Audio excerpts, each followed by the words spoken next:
নমস্কাৰ দৰ্শকসকল, S news অসমৰ তৰফৰ পৰা মই দীপাঞ্জলি দাসে আপোনালোক সকলোকে পুনৰবাৰ স্বাগতম জনাইছোঁ। প্ৰিয় দৰ্শক, মই বৰ্তমান উপস্থিত আছোঁ যোৰহাট ষ্টেডিয়ামৰ সন্মুখত। আজি এই ষ্টেডিয়ামত বিশ্ব শান্তিৰ উদ্দেশ্যে হেঁপাহৰ সৌজন্যত দিহানামৰ মহাসন্মিলনৰ আয়োজন কৰা হৈছে। বিভিন্ন ঠাইৰ পৰা আইমাতীসকল ইতিমধ্যে আহি পাইছে। গতিকে বলক আমি ভিতৰলৈ সোমাই যাওঁ আৰু এই মহাসন্মিলন, দিহানামৰ মহাসন্মিলন উপভোগ কৰোঁ।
মই মোৰ অনুষ্ঠান শেষ কৰিম।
দিহানামৰ ধ্বনিৰে এয়া মুখৰিত হৈ আছে যোৰহাট ষ্টেডিয়াম।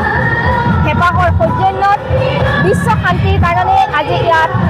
দিহানামৰ মহাসন্মিলনৰ আয়োজন কৰা হৈছে। এয়া আপোনালোকে চাওক, বিভিন্ন ঠাইৰ আইমাতীসকল আহি এয়া দিহানাম পৰিৱেশন কৰি আছে। গতিকে বলকচোন আমি উদ্যোক্তাসকলৰ সৈতে এই বিষয়ে কিছু কথা পাতোঁ।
সেই উদ্দেশ্যে আমি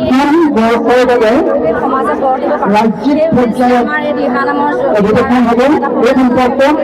আৰু আমাৰ সেই তাৰে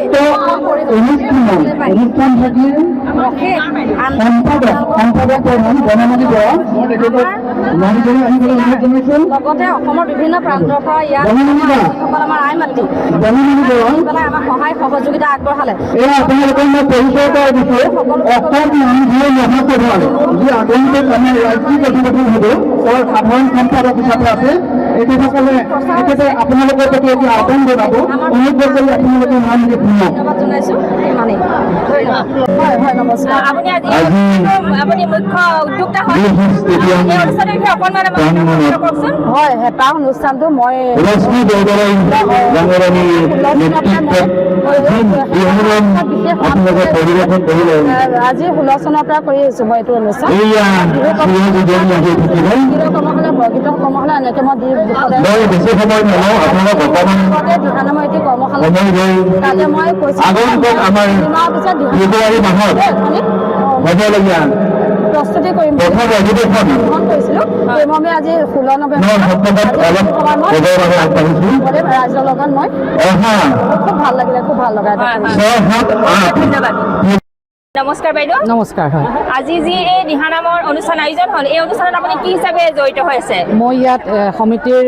কাৰ্যকৰী সভাপতি হিচাপে আছোঁ হয় আৰু সভাপতিৰ অনুপস্থিতিত যিখিনি মই সহায় কৰি যাব পাৰোঁ সকলোখিনি কৰি গৈছোঁ হয় কালি ৰাতিপুৱা 7:30টাৰ পৰা গধূলি 7:30লৈকে তাৰপিছত সম্পাদকৰ অকণমান অসুখ হোৱা দেখি আকৌ তাৰপিছত 11 বজাত সম্পাদকক লগ কৰিবলৈ যোৱালৈকে মোৰ দায়িত্বৰ শেষেই যেন হোৱা নাই এনেকুৱা হৈ আছে হয় বিশাল এটা অনুষ্ঠান আয়োজন কৰিবলৈ যাওঁতে আচলতে কিমান কষ্ট হয় মই এই অনুষ্ঠানটোৰ যোগেদি গম পাইছোঁ ইয়াত কিমান মহিলা আহিছে বাৰু মানে আমাৰ আই মাতৃসকল আনুমানিক আই মাতৃ হৈছে 5,000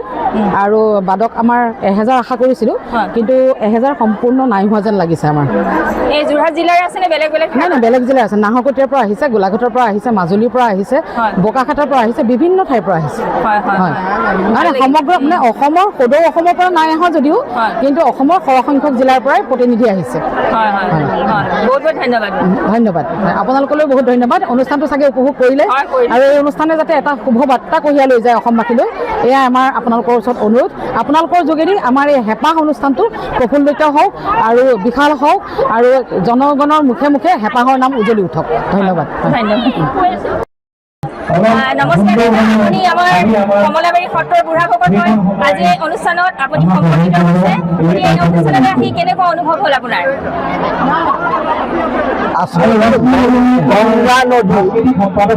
গংগা নদী মহাতীৰ্থ স্নান কৰিবলৈ গ'লে যিটো অনুভৱ হয়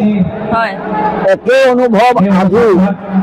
গংগা জলৰ দৰে পবিত্ৰ মাতৃসকলৰ মুখেদি হৰিনাম উচ্চাৰণ হ'ল ইয়াত সোমাই ঠিক তেনে এটা উদ্যোক্তাসকলে অনুৰোধ জনাই যে তেওঁলোকে পৰৱৰ্তী অনুষ্ঠান কৰিলে অতি শৃংখলাটোৰ ওপৰত গুৰুত্ব দিব আমি কেনেকৈ শৃংখলিতভাৱে সুন্দৰভাৱে নাম পৰিৱেশন কৰাব পাৰে আজি শৃংখলাত ক'ৰবাত বিজুতি ঘটিছে গতিকে এইখিনি আচলতে হ'ব নালাগে সুন্দৰভাৱে শৃংখলিত হ'ব লাগে ইমান পবিত্ৰ ইমান সুন্দৰ অনুষ্ঠান সকলো মানুহে ইয়াৰ প্ৰতি আনুগত্য স্বীকাৰ কৰিবই এয়া মোৰ অনুভৱ ধন্যবাদ দিহানাম অনুষ্ঠানত কৰতাল বজোৱা আমি দেখিলোঁ কৰতাল বজোৱা এই অনুষ্ঠানটো বিষয়ে অকণমান কওকচোন আপোনাৰ অনুভৱ মোক এই অনুষ্ঠানত কৰতাল বজাবৰ কাৰণে অনুমোদন কৰিলে আৰু সেইকাৰণে মই কৰতাল বজাবলৈকে ওলাই আহিলোঁ আৰু এইটো অনুষ্ঠান বৰ একেবাৰে গভীৰ অনুষ্ঠান বৰ আমাৰ আধ্যাত্মিক ভাৱ উদ্ভৱ হোৱা এটি অনুষ্ঠান দিহানামৰ অনুষ্ঠান দিহানামৰ সমাৰোহ মহাসমাৰোহ এই মহাসমাৰোহটো আমাৰ মানে ইয়াৰ আমঠু জুবিন গাৰ্গৰ মৃত্যুৰ উদ্দেশ্যে মৃত্যুৰ আলম্বই যে আমি হেৰুৱালো আমাৰ বৰ্তমান মুছলিমৰ সেইকাৰণে তেখেতৰ উদ্দেশ্যেই তেখেতক শ্ৰদ্ধাঞ্জলি জনাবৰ কাৰণে এই দেউতাসকলে উদ্যোগীসকলে আয়োজন কৰিছিলে সোমাই লৈ আমাৰ এই অনুষ্ঠানটি উপভোগ কৰিছেহি সেইটো কাৰণে বহুত ধন্যবাদ জ্ঞাপন কৰিছোঁ আপোনালোকলৈ হয় হয় বহুত বহুত ধন্যবাদ বাইদেউ বহুত ভাল লাগিল বহুত ভাল লাগিল ধন্যবাদ নমস্কাৰ আপুনি ক'ৰ পৰা আহিছে মই এই দগাঁও পুংজুগুনিয়াত হয় মই তাৰ পৰা আহিছোঁ দিয়ানাম গাই আজি বৰ ভাল লাগিলে কিন্তু বহুত দুখ পাইছোঁ জুবিন দা আমাৰ মাজৰ পৰা হেৰাই গ'ল জুবিন দা আমাৰ কেৰামতো আছিলে জুবিন দাৰ ভনীয়েক জংকীৰ লগত মোৰ ভাল সম্পৰ্ক আছিলে বন্ধু আছিলোঁ তাই ডিষ্ট্ৰিক্ট স্কুলত পঢ়িছিলে মই গীতাৰ্থী বহুত ভাল হেৰি আছিলে জংকীৰ লগত আছিলে হয় নি মানে কি একে ক্ল'জ বন্ধু নহ'লেও আমি একে লগৰ আছিলে। বিদ্যা মন্দিৰত লগ পাওঁ ষ্টেডিয়ামত লগ আমি বহুত বহুত আৰু জুবিন দা য'তে প্ৰগ্ৰেম কৰে যিহেতু আমি মানে আমাৰ এটা ছোৱালী গ্ৰুপ আছিলে আমি ৰাতি হ'লেও দেউতাহঁতক খুলি যাওঁ যে আমি তাত যাম দেই বেয়া নাপাবা মানে বহুত বহুত দুখ পাইছোঁ জুবিনে যে আমাক ইমান বহুত দুখ পাইছোঁ আৰু ধন্যবাদ বাইদেউ নমস্কাৰ বাইদেউ নমস্কাৰ আজি যি দিহানামৰ অনুষ্ঠান আয়োজন হ'ল এই অনুষ্ঠানত আপুনি কি হিচাপে জড়িত হৈ আছে মই ৰশ্মি বৰদলৈ এগৰাকী খুব ভাল বান্ধৱী বিশেষকৈ আৰু তেওঁৰ লগত আমি বহুত পুৰণি বহুত দিনৰ পৰা আমি দিহানাম পৰিৱেশন কৰি আহিছোঁ ইতিমধ্যে তাৰপিছতে এয়া আজি আপোনালোকে যি দেখিবলৈ পাইছে ইয়াত তেখেতৰ আৰু গোটেই যোৰহাটবাসী আপোনালোক যোৰহাটৰ পৰা তিনিচুকীয়ালৈকে বা যোৰহাটৰ পৰা গোলাঘাট দেৰগাঁও গোটেই সমগ্ৰ আইসকলৰ প্ৰচেষ্টাত আজি আপোনালোকে দিহানাম পৰিৱেশন কৰা দেখিবলৈ পালে আৰু আপোনালোকে গম পাইছে ইতিমধ্যে যে জুবিন আমাৰ মৰমৰ শিল্পী জুবিন গাৰ্গদেৱৰ যি মানে তেওঁৰ প্ৰতি শ্ৰদ্ধা জনাই তেওঁক আমি হেৰুৱাত শ্ৰদ্ধা জনাই আৰু বিশ্ব শান্তিৰ বাবে এয়া প্ৰচেষ্টা হাতত লৈছে এই অনুষ্ঠানটো সফল হৈছে বুলি ভাবিছেনে আমি সফল হৈছে বুলি ভাবিছোঁ কাৰণ আইসকলে যে নিজৰ সকলো কাম এৰি পেলাই ওলাই অহাটো কিমান কষ্টকৰ সেয়া প্ৰতিগৰাকী আই মাতৃয়ে বুজি পায় কাৰণ তেওঁলোকে সেয়া কাম একাষে থৈ ভগৱানৰ অকণমান নাম যে স্মৰণ কৰিবলৈ আহিছে সেয়া আমাৰ কাৰণে বহুত ডাঙৰ কথা হয় হয় ভাল লাগিল বহুত বহুত ধন্যবাদ হয় ধন্যবাদ